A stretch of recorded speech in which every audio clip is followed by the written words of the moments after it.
Hello everyone, welcome back to my channel. हमने पिछली video में फैक्टरिंग की मीनिंग और एग्जाम्पल देखा था।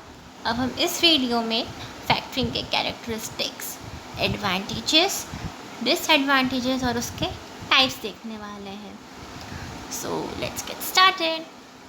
So the first characteristic is factor provides finance for the supplier including loans and advance payment। तो factor हमें क्या देता है? फिनांस देता है, मनी देता है। ठीक है, किसको देता है? सेलर या सप्लायर या तो क्लाइंट को देता है, जिसमें लोन्स और एडवांसेस भी इंक्लूड होते हैं। Usually the period for factoring is 90 to 150 days. तो वो जो फैक्टर है वो कितने दिन के लिए देता है? 90 to 150 डेज़ के लिए देगा। और कुछ फैक्टरिंग कंपनीज़ होती हैं जो 150 डेज़ से ज़्यादा के लिए भी अलाउ करती हैं। थर्ड पॉइंट है, factoring is considered to be a less costly source of finance compare to other sources of short term borrowings.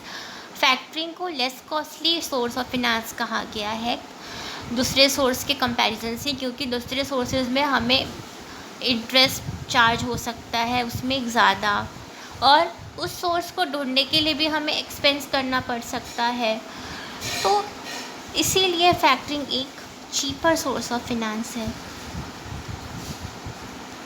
Next, factoring receivables is an ideal financial solution for new and emerging firms without strong financials।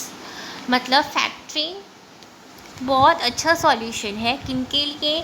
New और emerging firms, मतलब जो grow कर रहे हैं firms उनके लिए, जिनके पास strong finance नहीं है, जिनके पास ज़्यादा कुछ अभी कैपिटल उनके हाथ में नहीं है।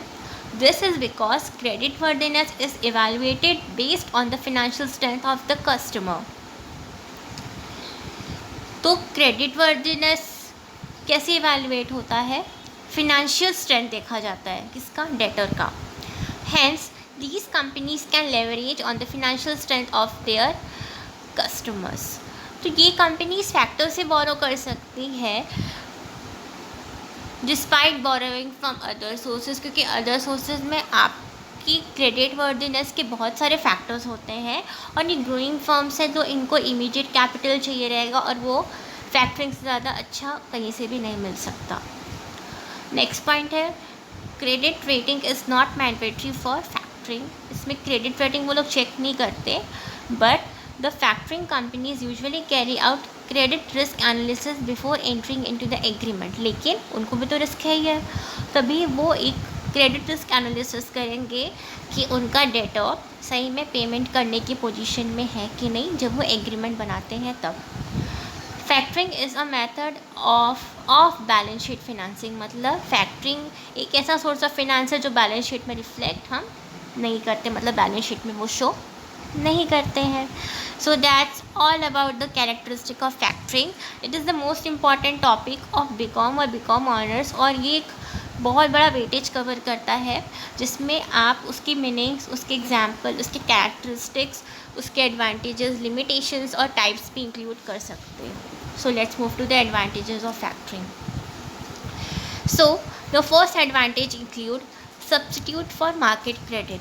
So yes, it gives the another option to take the credit from the market, क्योंकि फैक्टरिंग वर्किंग कैपिटल फिनांस देता है, और ये सब्सिट्यूट किसको करेगा? बैंक बोरोविंग्स को करेगा, और जो भी दूसरे लोग मार्केट में लोन देते हैं उनको भी ये सब्सिट्यूट करता है। मतलब ये दूसरा ऑप्शन हमारे पास है। सेकेंड है टाइम सेविंग। बहुत सारा टाइम और एफर्ट ये बचा सकता है, क्योंकि हमें बहुत टाइम लगेगा डेटर से पैसे कलेक्ट करने में, तो ये एनर्जी किस में सीधा हम ट्रांसफ़र कर सकते हैं? फैक्टर को दे सकते हैं, और हम सारा काम फैक्टर से करवा सकते हैं। हम पहले पेमेंट ले लेंगे और फैक्टर फिर उससे डील करेगा डेटर से। So that energy can be redirected to other business building activities like sales, marketing and client development. और वो जो टाइम है हम वो बचा के किस में डाल सकते हैं? अपनी सेल्स में डाल सकते हैं, हम अपनी मार्केटिंग में डाल सकते हैं, और अपने बिजनेस और क्लाइंट के डेवलपमेंट में भी डाल सकते हैं। Next point, no collateral required. अब देखो कोलेट्रल मतलब ये होता है सिक्योरिटी। तो अगर हम फैक्टर से पैसा लेते हैं तो वो हमें डायरेक्टली पैसा दे देता है इन एक्सचेंज ऑफ डेटर्स। वो तो ऐसा नहीं बोलेगा नहीं नहीं आप अपनी कोई प्रॉपर्टी या अपनी कोई सिक्योरिटी हमारे पास रखिए तब हम आपको पैसे देंगे।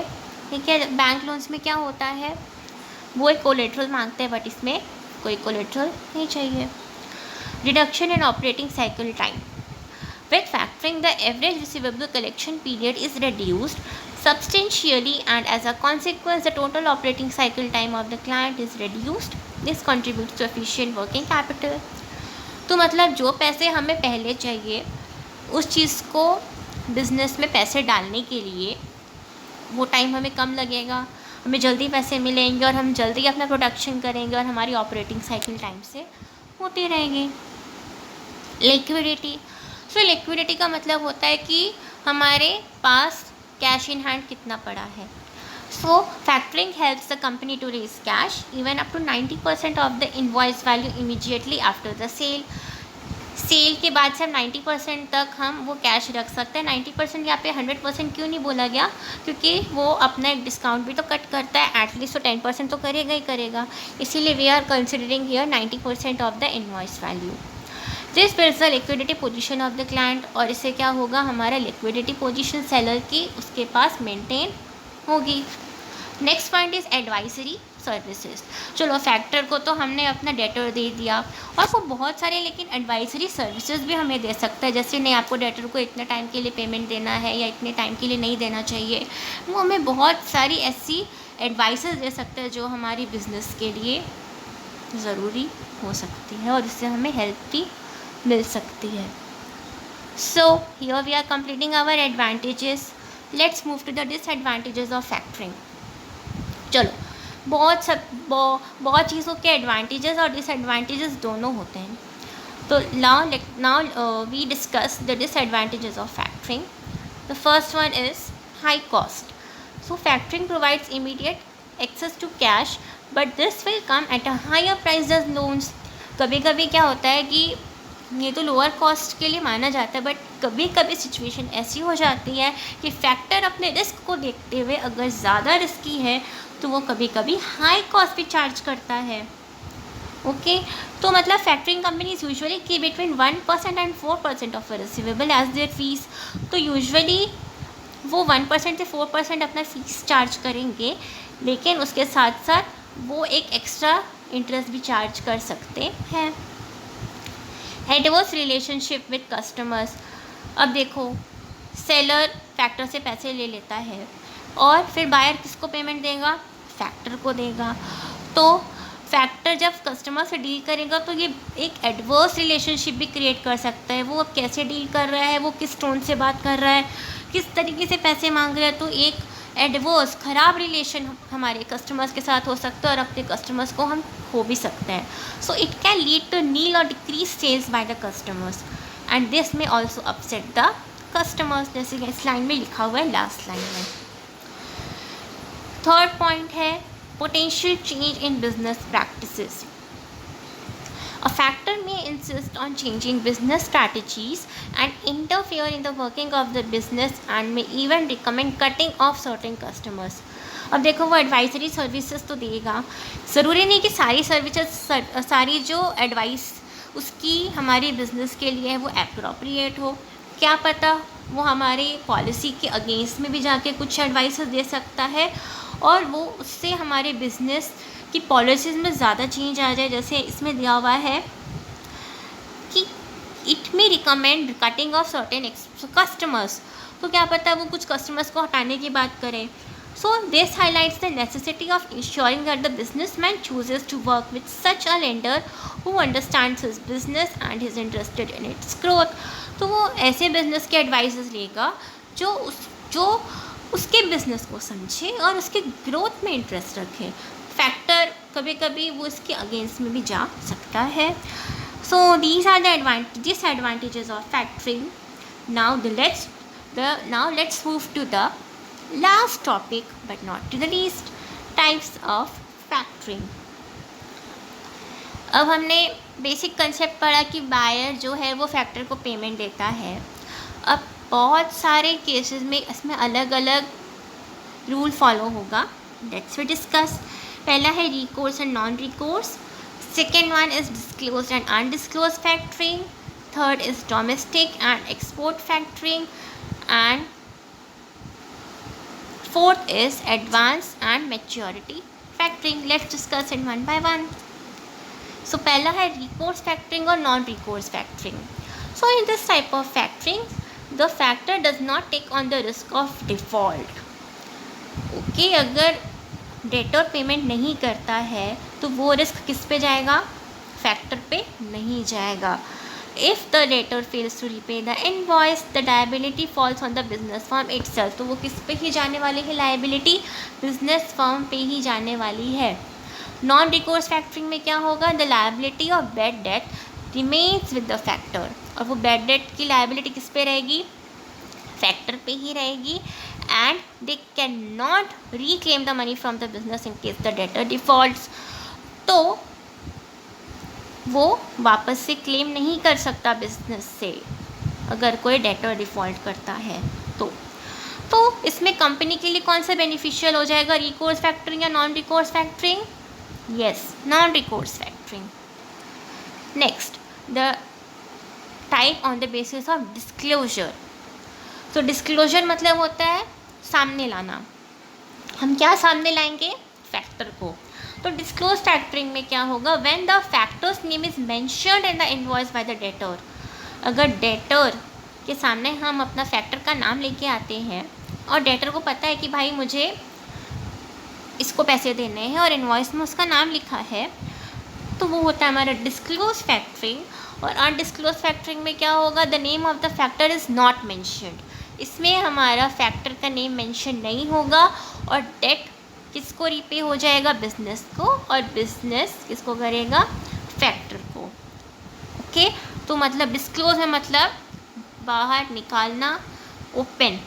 इसका नाम, फैक्टर का नाम हम डालेंगे डेटर के सामने, और अनडिस्क्लोज में रहेगा कि डेटर को इसकी कोई इन्फॉर्मेशन नहीं रहेगी कि हमने किसी को फैक्टर बीच में इन्वॉल्व किया है कि नहीं. The next type is on the basis of trade. There are two types of trade. पहला होता है डोमेस्टिक एंड दूसरा होता है इंटरनेशनल या तो एक्सपोर्ट ट्रेड. तो वैसे ही नाम रखा गया, domestic factoring and export factoring. Domestic factoring में होता है जो 3 पार्टीज़ होती हैं, factor, firm and debtor, reside and operate in the same country. जो तीनों की तीनों पार्टीज़ जो होती हैं वो सेम कंट्री में रहेंगी, तो वो हमारा होता है डोमेस्टिक फैक्टरिंग. और व्हेन मोर और मोर पार्टीज ऑपरेट और रिसाइड ओवरसीज, मतलब वो एक कंट्री, सेम कंट्री से बाहर अगर वो ऑपरेट कर रही हैं, काम कर रही हैं, तो वो हमारा होता है export factoring.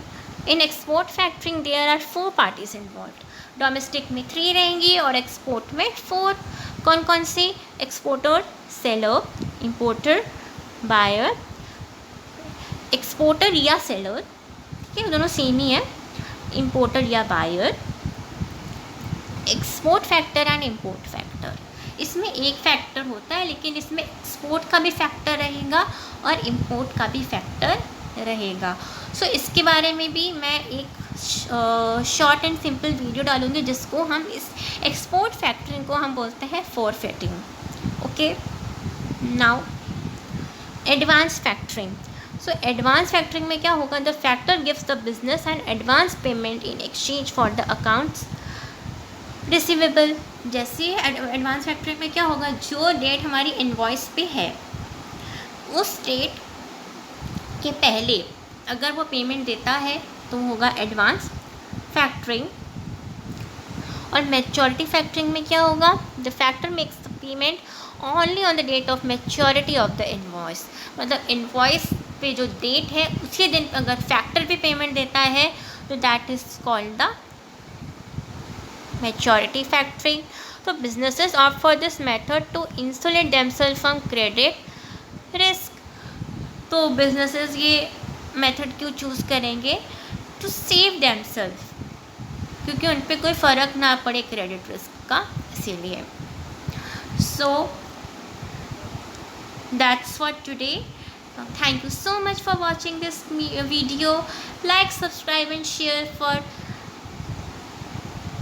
seeing the more content like this, and write down your next topic that you want to see in the comment section. Thank you.